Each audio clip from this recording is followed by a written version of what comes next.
Tere, mina olen Ingrid Maadvere ja täna räägin sellest, kuidas teha subtiitrite faili.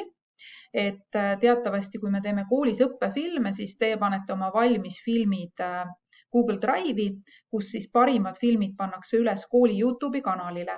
Ja päris paljudel filmidel on ka olulised subtiitrid ja kuna subtiitreid saab YouTube'is eraldi lisada, siis ma näitangi nüüd, kuidas sellist faili teha.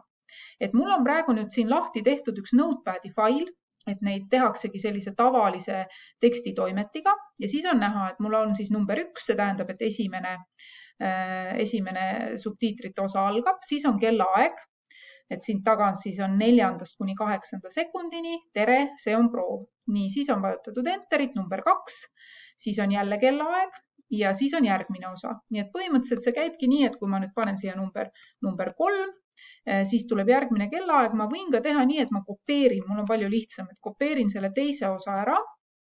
Nüüd asendan ära, et näiteks, et need järgmised siis tulevad siit kuskilt 15. siis kuni näiteks 20. Teil saab film kõrval ilusti joosta, kus te saate siis vaadata ja vaadake, et see tekst ei tule liiga pikk, et mõelge ise, et seal filmi all, et ta ilusti mahuks ära, et siin öeldakse, et üle 32 tähemärgi ei tohiks olla, nii et tekst siin all ei ole liiga pikk. Nii.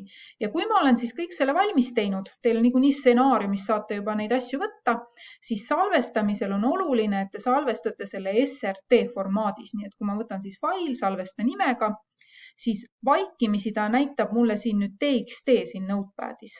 Aga teie valite siis selle kõik failid ja ma olen siin mitu katset teinud juba minu film 2 ja kirjutan lõppu SRT. Ja oluline on, et te kasutate sellist hästi lihtsat tekstitoimetit, et Notepad'iga see asi peaks täiesti ilusti töötama.